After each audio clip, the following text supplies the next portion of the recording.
আসসালামু আলাইকুম। আমি অ্যাডভোকেট শাহনাজ সুলতানা সুমা। আমার আব্বা high court supreme court bar appellate ডিভিশনের লয়ার ছিলেন। তো আমার আব্বা কিন্তু অনেক কড়া ছিলেন পড়াশোনার ক্ষেত্রে, সব দিক দিয়ে মোটামুটি অনেক কড়া ছিলেন। বিশেষ করে পড়াশোনার ক্ষেত্রে তো অনেক কড়া ছিলেন। তো আমার আব্বা সাধারণত মানে প্রাইমারি সেকশানে আমার আব্বা পড়াশোনার জন্য এত বেশি চাপ দিতেন না। যখন আমরা মানে হাই সেকশন, যেটা 6-এর পরে 6 হয়ে যায়, তখন থেকে কিন্তু আমার আব্বা পড়াশোনার ক্ষেত্রে অনেক বেশি কড়া হয়ে যেতেন। মানে রেজাল্টটা যেন ভালো হয়, ফার্স্ট সেকেন্ড হতে হবে সেটা বিষয় না। বিষয়টা হচ্ছে যে মানে একটা মার্জিনের মধ্যে যেন থাকে, সেই দিকে আমার আব্বা মানে আমাদের প্রতি খুবই খেয়াল রাখতেন। আমরা অনেক সময় দেখা যেত যে আমরা সন্ধ্যার দিকে আমাদের পড়তে বসতে হতো। সন্ধ্যার দিকে কিন্তু আমরা টিভি দেখতে পারতাম না। তো আমার আব্বা ল কলেজের প্রফেসর ছিলেন। তো আব্বা বৃহস্পতিবারে আব্বা ল কলেজে ক্লাস নিতেন, অনেক সময় বৃহস্পতিবারে ক্লাস নিতেন। তখন আমরা সন্ধ্যার সময় একটু টেলিভিশন, যখন আব্বা চলে যেত আমরা তখন হয়তো একটু টেলিভিশন দেখতে বসতাম। কিন্তু সেটা আবার আম্মার কাছ থেকে অনুমতি নিতে হতো যে আমরা একটু টেলিভিশন দেখি, জাস্ট একটু দেখে আমরা পড়তে বসবো। তো এভাবে আমাদের আসলে চলতো। একদিন আমার আব্বা আমরা যে টিভি দেখছি, আমাদের সময়ে তখন নাইট রাইডার, তারপরে বায়নোকম্যান, তারপরে বায়নোকম্যান আন্ডারম্যান, এগুলো ছিল, ম্যান ফ্রম আটলান্টিক্স এগুলো ছিল, তারপরে $6 মিলিয়ন ম্যান, এগুলা আমরা বিটিভিতে আমরা তখন দেখতাম। তো একদিন আমরা এগুলো যে দেখছি,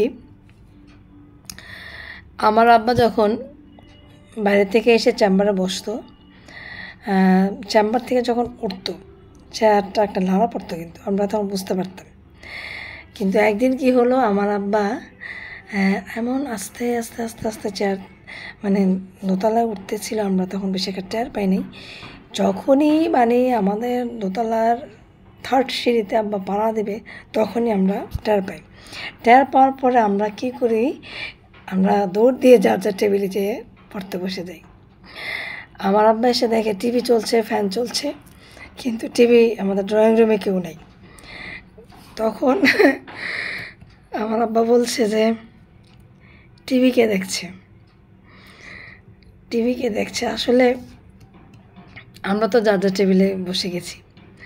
তখন আমার আম্মা ড্রয়িং রুমে যেত, তো আব্বা ঠিকই বুঝতে পারতো যে আমরা হয়তো টিভি দেখছি। তখন আব্বার কিছু বলতো না, আসলে আব্বার কিছু বলতো না।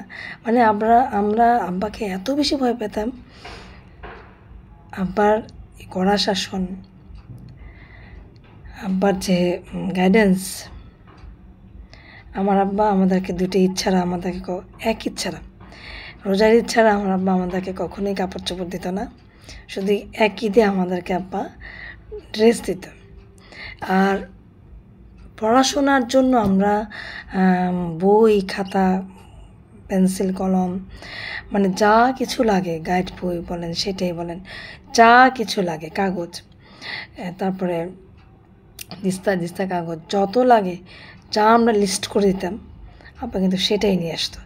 ওই সময় কিন্তু আব্বা কোনো না ছিল না, কিন্তু বিলাসিতা মানে কাপড় চোপড় এটা সেটাতে আব্বা খুব স্ট্রিক্ট ছিলেন। আমার আব্বা খুব স্ট্রিক্ট ছিলেন। তো যাই হোক, আমরা কিন্তু এতে কোনো মন খারাপ করতাম না। আরেকটা বিষয় সেটা হচ্ছে যে আমাদের যখন জুতা ছিঁড়ে যেত বা জুতা লাগবে, সেটা আব্বাকে বলতাম। মানে জুতা যখন ছিঁড়ে যেত, জুতাটাকে সেলাই করে আনিয়ে দেওয়া হতো। যখন দেখা যেত যে আর সেলাই করার মতো না, তখন কিন্তু আব্বা নতুন জুতা আমাদেরকে কিনে দিত।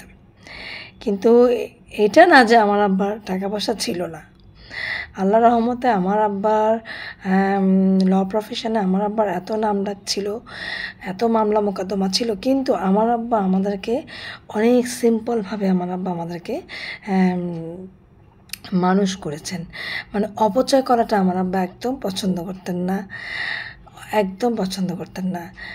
যেমন আমাদের বাসায় তরকারি রান্না করা হতো, 3-4টার বেশি তরকারি আমাদের বাসায় কিন্তু রান্না করা হতো না। কেন রান্না করা হতো না, মানে এতগুলো তরকারি রান্না করে কী লাভ, 3-4টার বেশি তো প্রয়োজনই নেই। তো এটার জন্য বলছি যে আজকালকার যুগে আমরা দেখি যে অপচয় এত বেশি হয়, তো অপচয় আসলে করা আমাদের কারোরই উচিত না। তো যেটা আমরা আব্বা আম্মার কাছ থেকে শিখেছি, সেটা কিন্তু আমরা আমাদের সাংসারিক জীবনেও আমরা অ্যাপ্লাই করছি। আমাদের যে সাংসারিক জীবন রয়েছে, আমাদের যে বাচ্চারা রয়েছে, আমরা কিন্তু তাদের উপরও আমার আব্বা আমাদেরকে যেভাবে চালিয়েছেন, আমরাও কিন্তু আমাদের ছেলেদেরকে সেভাবেই চালিয়েছি এবং চালিয়ে যাচ্ছি। এবং আল্লাহর রহমতে ওরাও সেটা দেখে তারাও সেটা শিখেছে এবং সেভাবেই তারা চলছে। তো যেটা বলতে হয় সেটা হচ্ছে যে আসলে আমাদের কারোরই যদি আমাদের বেশিও থাকে, অপচয় করা উচিত না। অপচয় করা একদমই উচিত না, কোনো বিষয় না।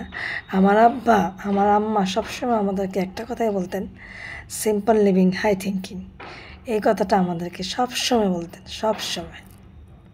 খোদা হাফেজ।